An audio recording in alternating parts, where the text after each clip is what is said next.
Hello students, welcome to the subject. Previous year का question paper 2023 का previous year का question paper कर रहे थे, जिसके हमने पिछले कुछ सेक्शंस हमने कंप्लीट कर लिए हैं। तो हम इस वीडियो को आगे कंटिन्यू करते हैं। तो आज की वीडियो का हमारा पहला क्वेश्चन है, what is observed when aqueous solution of potassium iodide and lead nitrate are mixed together. Name the type of reaction and write the chemical equation for the reaction that occurs. ठीक है, हमें दिया हुआ है potassium iodide. बात किसकी हो रही है? पोटेशियम आयोडाइड की। उसके साथ ही बात हो रही है लेड नाइट्रेट की। कह रहा है कि जब लेड नाइट्रेट और पोटेशियम आयोडाइड को मिक्स कर देते हैं तो कौन सी रिएक्शन हमें फॉर्म होती है, कौन सी रिएक्शन तब बनती है, और हमें क्या इक्वेशन, क्या प्रोडक्ट हमें मिलता है बताना। और रिएक्शन किस टाइप की है? जैसे केमिकल रिएक्शन हमारी 5 टाइप की होती है: combination, decomposition, displacement, double displacement and oxidation and reduction. तो उन 5 टाइप्स में से कौन सी रिएक्शन ये है वो हमें बताना है, एंड साथ में हमें रिएक्शन भी फॉर्म करनी है। तो हम रिएक्शन को फॉर्म कर लेते हैं। पहले पोटेशियम आयोडाइड का फॉर्मूला हमें पता होना चाहिए, ठीक है, प्लस लेड नाइट्रेट,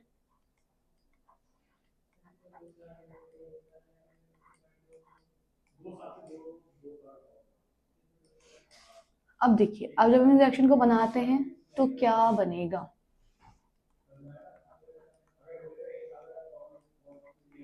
ठीक है,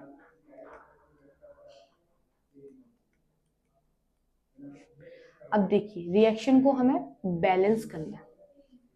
बैलेंस है, ये देख लेते हैं, पीबीआई, ठीक है, NO3, NO3 का होल टॉइस 2KI। अब इस रिएक्शन को बैलेंस कर लेंगे हम।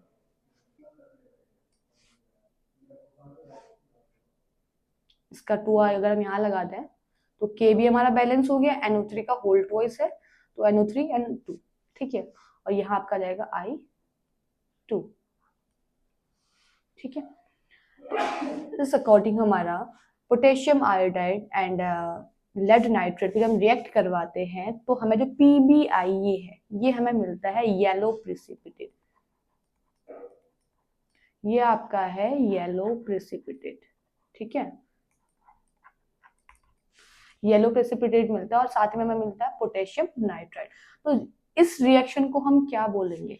अब रिएक्शन देखिए आपकी, के NO3 को डिस्प्लेस कर रहा है, आई पीबी के साथ डिस्प्लेस कर रहा है, तो ये रिएक्शन है हमारी डबल डिस्प्लेसमेंट रिएक्शन, ठीक है।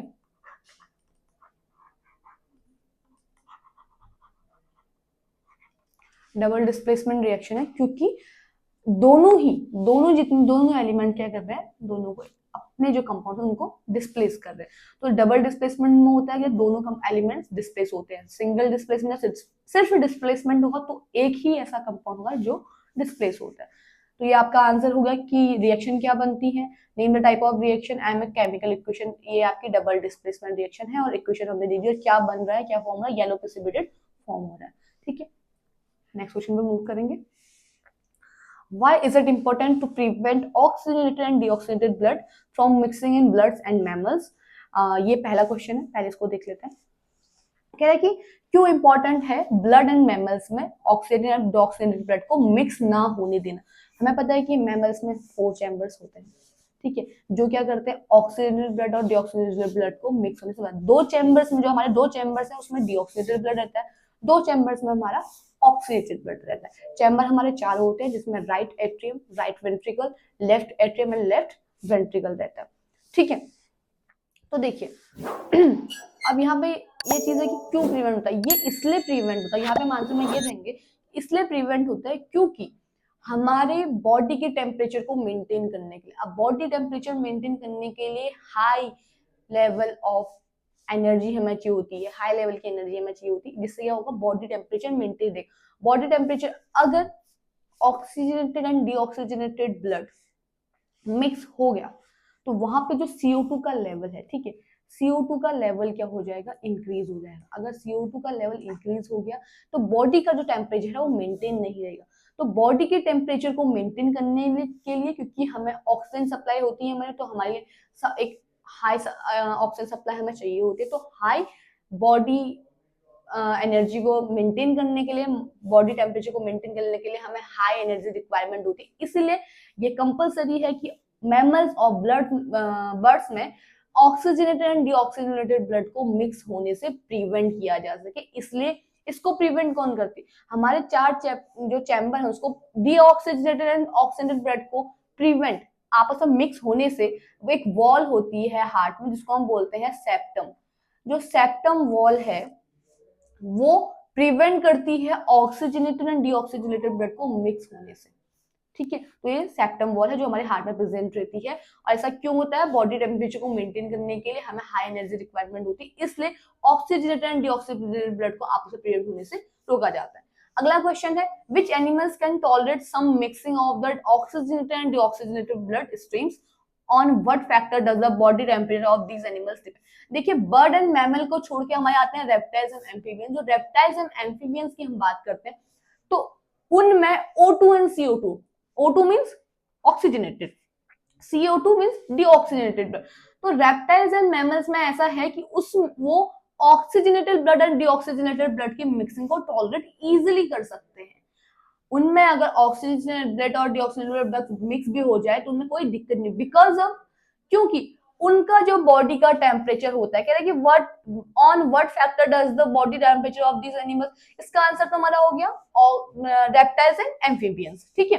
अब बात कर रहे हैं on what factor does the body temperature of these animal depend, तो इसलिए ऐसा होता है कि वो ऑक्सीजनेटेड एंड डीऑक्सीजनेटेड ब्लड की मिक्सिंग को कंट्रोल कर पाए या टॉलरेट कर पाए, इसलिए ऐसा होता है कि क्योंकि उनका जो बॉडी टेम्परेचर होता है, रेप्टाइल्स एंड बॉडी का टेम्परेचर सराउंडिंग पे डिपेंड करता है, सराउंडिंग मतलब एनवायरमेंट के, आपका बाहर का टेम्परेचर उनके सराउंडिंग का, उनके बाहर का टेम्परेचर जैसा होगा उनका बॉडी का टेम्परेचर वैसे हो जाएगा, बाहर का टेम्परेचर ठंडा है उनकी बॉडी का टेम्परेचर ठंडा हो जाएगा, बाहर का टेम्परेचर गर्म है तो उनका टेम्परेचर बॉडी का गर्म हो जाएगा, तो उनका जो बॉडी का टेम्परेचर सराउंडिंग पे डिपेंड करता है, ठीक है। तो रेप्टाइल्स एंड एम्फीबियन टॉलरेट कर सकते हैं CO2 एंड O2 की मिक्सिंग को, जहां रेदर देन हमारे जो बर्ड्स एंड मैमल्स हैं वो टॉलरेट नहीं कर सकते हैं, ठीक है। और बॉडी टेम्परेचर कहां डिपेंड करता है, सराउंडिंग पे।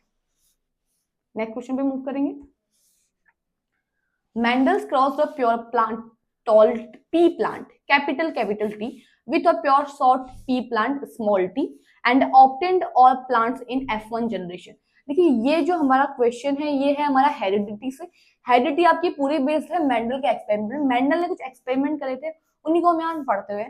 तो मेंडल ने एक एक्सपेरिमेंट किया जहां पे उन्होंने एक मटर का पौधा लिया, एक मटर का प्लांट लिया, जहां पे उन्होंने 2 कैरेक्टर्स लिए। अब कैरेक्टर्स कौन कौन से लिए, एक लिया है टॉल कैरेक्टर, एक लिया है शॉर्ट, इसको कहीं पे ड्वार्फ लिखा होगा या शॉर्ट लिखा होगा, कंफ्यूज मत कीजिएगा, बात एक ही है, तो हम लिख देते हैं ड्वार्फ।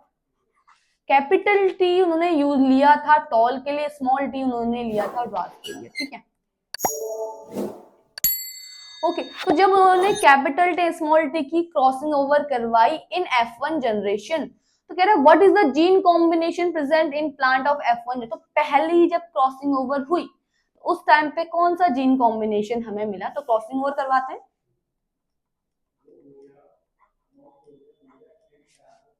अब देखिए ये इससे क्रॉसिंग ओवर करेगा, ठीक है, फिर ये इससे करेगा, फिर ये वाला कैपिटल टी जाएगा, ये इससे कॉम्बिनेशन कंबाइंड होगा, फिर ये से,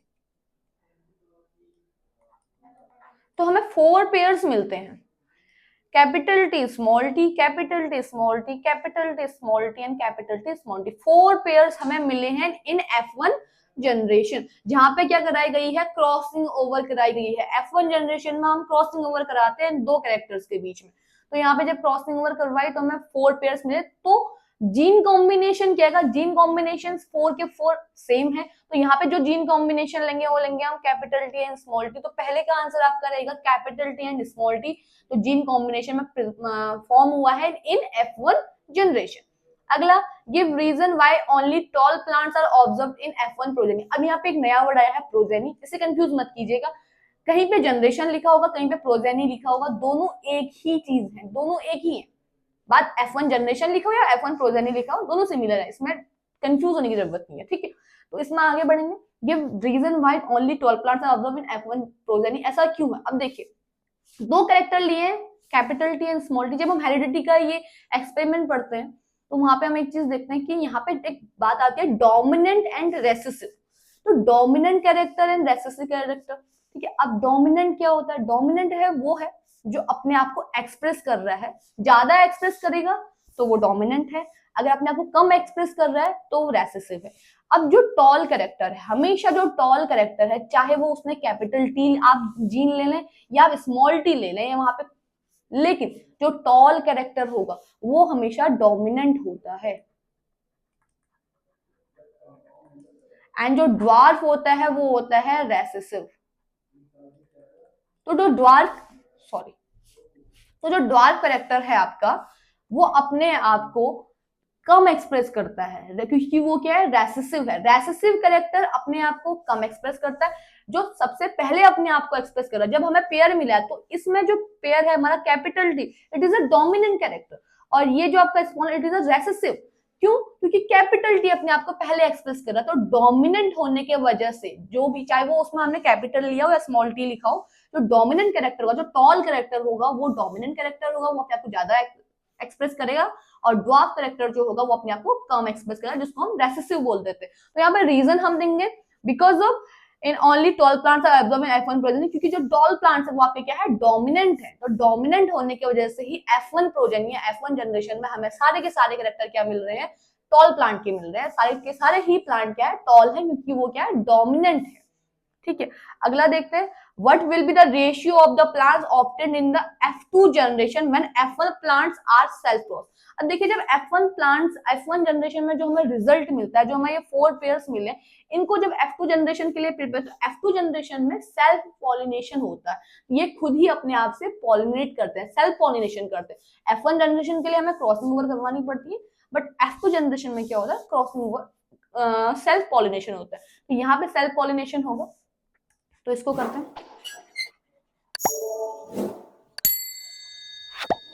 ठीक है, जब सेल्फ पॉलिनेशन होगा, नीचे 2 कैरेक्टर हमने ले लिए, इन दोनों कैरेक्टर्स ने आपस में किया है सेल्फ पॉलिनेशन। जब सेल्फ पॉलिनेशन ये करेंगे तो यहाँ पे हमें कुछ इस टाइप के पेयर्स मिलेंगे। अब हमारे पास 4 पेयर है, एक यहाँ ले लीजिए, एक यहाँ ले लीजिए। अब ये अपने आपस में ही सेल्फ पॉलिनेटेड होंगे, तो ये इससे पॉलिनेटेड होगा तो ये पेयर बनाएगा कैपिटल टी कैपिटल टी। ये कैपिटल टी जब इस स्मॉल टी से पेयर करेगा तो ये बनाएगा capital T and small T, then capital T and small T, and lastly हमें मिलेगा स्मॉल टी स्मॉल टी। तो यहाँ पर जो जीन कॉम्बिनेशन हमें मिलता है वो हमें मिलता है capital T, small T and, अब ये क्यों? क्योंकि ये आपके 2 हैं। ठीक है, ये आपके सेम है, ये डिफरेंट है। अब जो पहला कैरेक्टर हमें मिला, इसमें सारे प्लांट क्या है? टॉल है। पहला पेयर जो हमें मिलेगा उसमें सारे प्लांट ही टॉल है, क्योंकि कैपिटल क्या है? डोमिनेंट ट्रेट हमें मिल रहा है यहाँ पे। सेकंड वाले में क्या है? एक प्लांट टॉल है, एक प्लांट शॉर्ट है, तो यहाँ पे हमें डोमिनेंट ट्रेट ही मिल रहा है, बिकॉज ऑफ क्योंकि पहला प्लांट हमारा टॉल है। तो 2 हमें ऐसे मिल रहे हैं जो कैपिटल टी स्मॉल, इसमें हमें डोमिनेंट कैरेक्टर भी देखने को मिल रहा है और रेसेसिव कैरेक्टर भी देखने को मिल रहा है। लास्ट आपका आता है स्मॉल टी स्मॉल टी, यहाँ पे रेसेसिव ट्रेट अपने आप को एक्सप्रेस कर रहा है, क्योंकि दोनों ही प्लांट क्या है? स्मॉल है। तो यहाँ पे जो हमें रेशियो मिलता है वो मिलता है 1:2:1, क्योंकि ये आपके 2 पेयर है, ये अलग है और ये अलग है। तो F2 जनरेशन में जब सेल्फ पॉलिनेशन होगा तो वहां पे हमें रेशियो मिलता है 1:2:1 का। तो आगे मूव करेंगे। When and where does a rainbow appear in the sky? Draw a labeled ray diagram to show its information। तो एक डायग्राम शो करना है, डायग्राम फॉर्म करना है इसके लिए। अब देखिए, रेनबो फॉर्मेशन कब होती है? जब रेन, जो सन की लाइट है वो रेन ड्रॉप से पड़ती है। अब ये कब होगा? जब बारिश भी हो रही है, धूप भी निकली है, मतलब सन भी है और बारिश भी हो रही है, उसी टाइम पे फॉर्मेशन होती। तो इसको कंप्लीट कर लेते हैं, इसका डायग्राम पहले शो कर लेते हैं एक बार। तो ये ले लीजिए आप सन, ये हमने ले लिया सन। ठीक है, अब देखिए, सन से रेज निकलेंगी, ये होती है हमारी व्हाइट रेज, क्योंकि सन की लाइट कैसी होती है? व्हाइट लाइट्स पड़ती है। अब ये लाइट्स पड़ेंगे हमारी इस रेन ड्रॉप पे। ठीक है, इस रेन ड्रॉप पे पड़ती, यहां पे होता है रिफ्रैक्शन।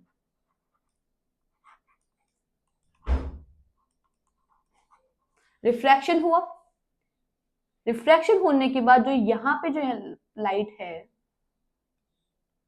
ये 7 कलर्स में स्प्लिट होगी, तो यहाँ पे जो फॉर्मेशन हुई वो होगी आपकी डिस्पर्सन की। क्योंकि व्हाइट लाइट का जब 7 कलर में बटती है वो लाइट, ठीक है, तो उसको हम क्या बोल देते हैं, डिस्पर्सन बोल देते हैं। तो डिस्पर्सन की फॉर्मेशन यहाँ पे होगी।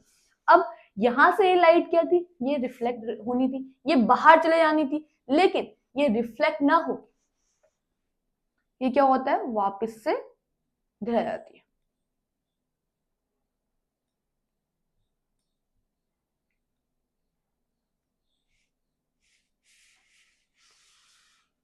इसको यहाँ को भेज दो,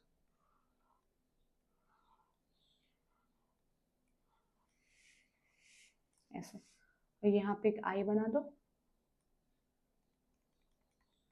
यहाँ पे हम हैं, यहाँ पे जो प्रोसेस है ये होती है आपकी रिफ्लेक्शन, ठीक है। और इसके अंदर यहाँ पे जो प्रोसेस होगी वो आपकी होती है इंटरनल